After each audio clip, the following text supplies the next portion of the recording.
Hello. This is a complementary tutoring film entitled ELE336 Input-Output Interface Circuits and Large-Scale Integration Peripheral Devices, which is the last week's lecture topic of microprocessors and microcontrollers principles and design course offered in the third year in Hacettepe University. In this lecture film, I would like to give major points of interest and solve some examples related to the topic.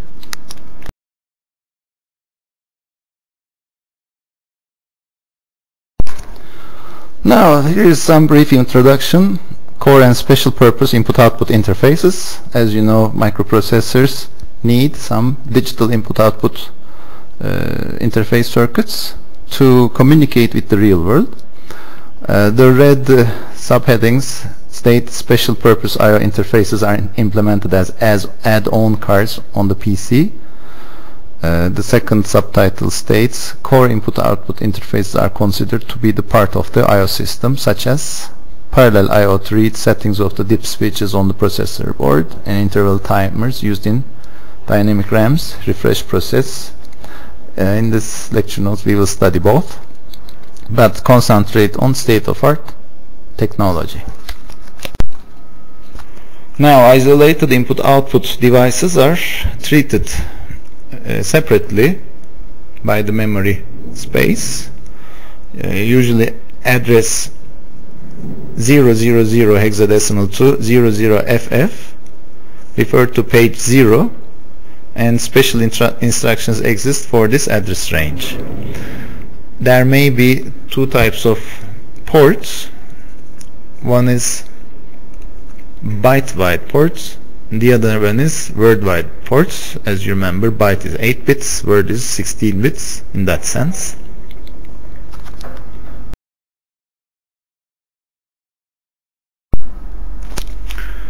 Similarly, the second type of input-output control is called memory mapped I/O. This time the address page 0 may not be used, some other pages may be used, and as you see on the screen, we may define different ports, port 0, 1, 2, 3, or as many as we wish, up to 4095. What's a port? The port is a group of digital lines which carry digital information like byte, word, or a sequence of bytes or words. So from now on we will interrelate hardware appearance and its associated software block diagram together.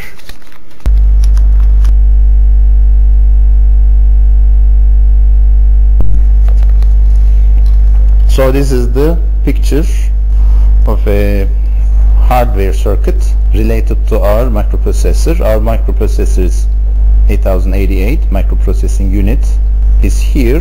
Many pins are not shown here, and they are grouped as address and data pins.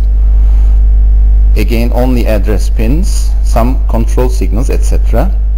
Here these rectangles are other integrated circuits like latches and bidirectional transmit and receive integrated circuits with three-state situations. And this part involves an inverter and 3 to 8 decoder, 138. I forgot to write its number, so here 74 138, and some logic gates for enabling, and some output latches for ports. So this is a port. Okay, this is the hardware appearance of a port. This is an 8-bit port. The bits are assigned from 0 to 7, numbered are from 0 to 7, and they are edge-triggered latch integrated circuits called 374. Their inputs are all common, outputs are separated. common data is, or the common data are transferred from the microprocessor through bidirectional latch to data bus common to all output latches. Whenever the output latch is triggered accordingly, the data is transferred to corresponding port. Which one is triggered is determined by this circuitry, and this circuitry is controlled by the microprocessing unit. The unit controls with this pin named by IO/primed memory. So whenever this is high, this means input and output operation is realized. So when it's high, this is low, which enables this device from this input, and of course the address pins 0 and 15 latched pins should also be proper to operate this. The code 3 to 8 coder, and these logic signals are borrowed from here A15 latched and there A0 latched. So there is an unshown circuit connection, wired connection between this single data or datum line to here and single datum line to there in the circuit, but for clearance they are not shown on this circuit. Okay, so when the combination is okay, the output or the data is transferred to corresponding port.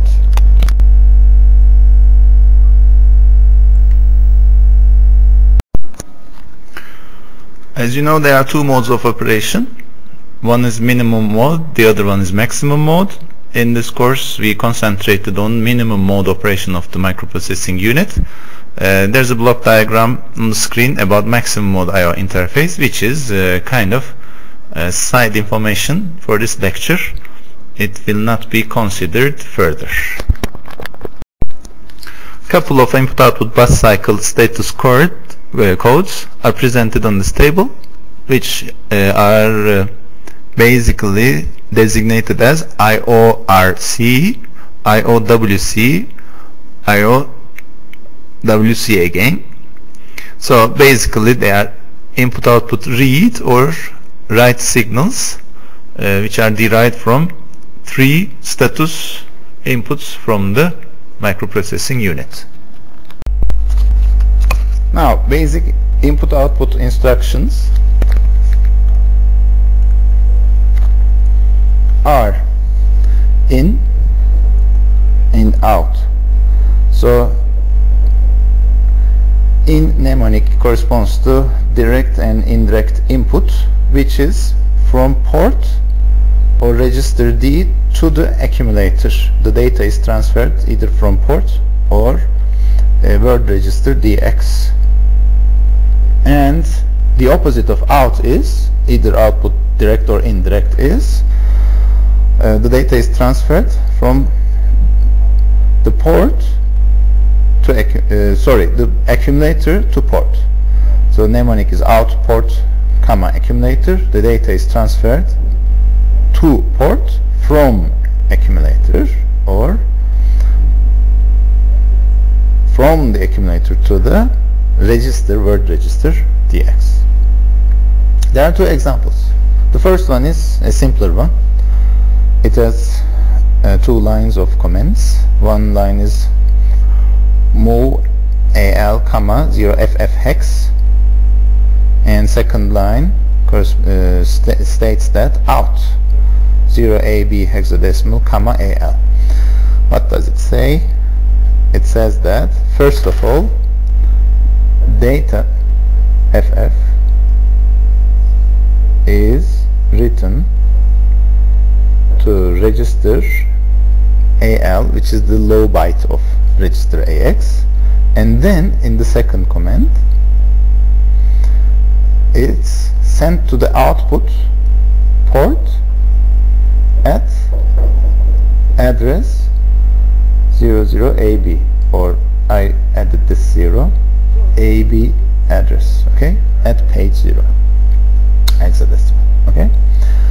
So okay, this is software. In hardware, what happens when these commands are given? Assume hardware is something like this. It can be anything, okay. Basically, our microprocessor is here. Then inside this microprocessing unit there are registers A, B, C, D, etc.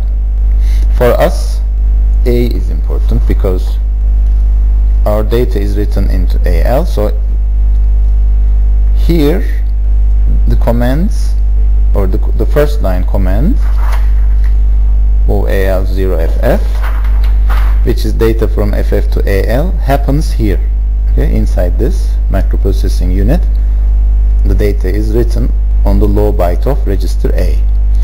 Then in the second line of code, out, okay, this address, the data in AL, low byte of A, is sent to this address. At this command, okay, output is sent. The data bus is here, okay. So the data uses the address lines multiplexing situation. So these pins can send the data. The data is transferred via this chip, data transmit signal. It's sent to the data bus, and data bus distributes to corresponding ports. Corresponding ports are here. But the address, okay, the address may not initiate this circuit, okay, because this circuit requires a different address stated by these pins. What's the address of this circuit? Let's find it.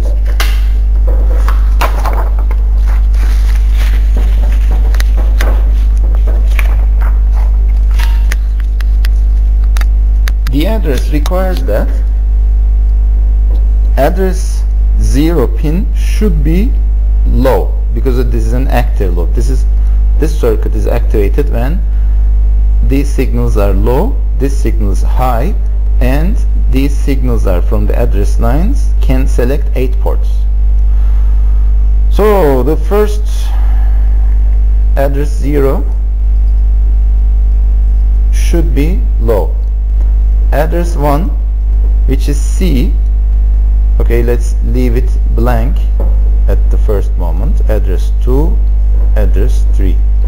Okay, these 3 bits select the port. Assume I want to send my data to port 1. In order to select port 1, C should be 0, B should be 1, A should be 0. Okay, this selects port 2, actually, sorry, let's correct this. Port 1 should be like this, yeah. And address 4, 5, 6, 7 bits are inactive or not applicable, so they may be assigned don't care conditions. Then we come to address 8, 9, 10, 11, 8, 9, 10, 11, which are also ineffective, so they may be considered as A, 9, 10, 11 to 8. Alright. Address 12 to 15. Only address 15 should be high, and the others are don't care as well. So an address with this configuration will select port 1 in our hardware circuit.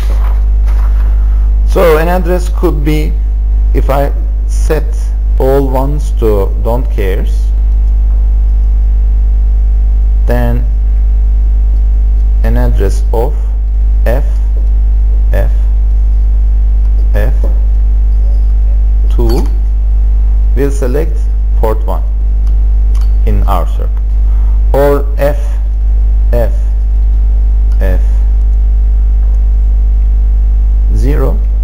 will select port 0, and so on. Okay, so 8 ports may be defined. The last port, port 8, will be selected when these 3 are 1s and this is 0. So E will select port 7 for this hardware circuit. If we change anything here, like inverting any of them, connecting to other address pins, etc., then our code should be changed. Now in this slide and the following 3 slides, input bus cycle signals are shown. You can trace that clock, address signals, and other control signals like latch enable, I/O, memory, read and write, data enable, etc. signals are or can be traced accordingly. Note that the address pins, etc., the signals are not clearly shown.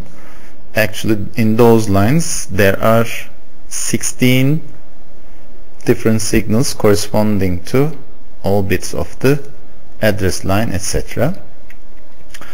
A small previous example, the logical signal timings and their orders, their interrelations are analyzed under I/O example and I/O example continued slides for both microprocessing units like 8086 and 8088 with all 4 bus clock cycles or bus cycles, T1, T2, T3 and T4. The main operation, as you know, is during T2 and T3 cycles. Here's the block schematics, also given in your lecture book, which is the same hardware circuit given in detail.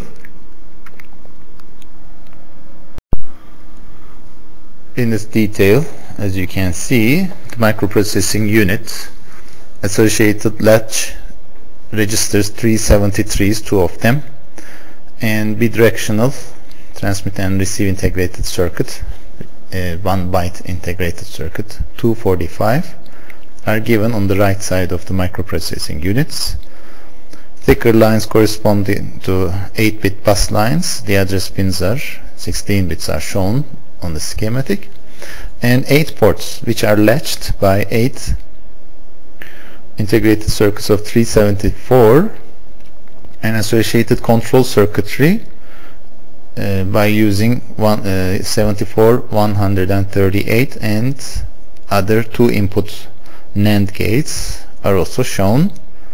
So those are the details of the previous block diagram.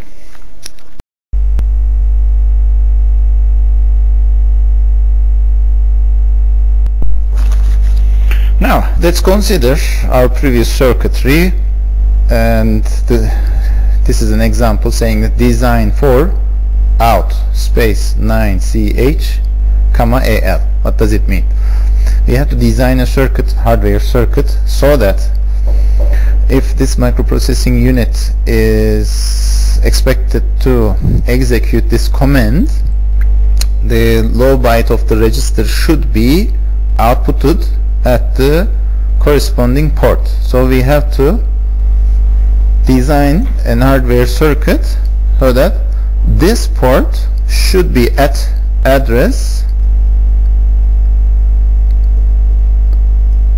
9C, which is the low byte of the address. How can we solve this problem? We have to consider our circuitry.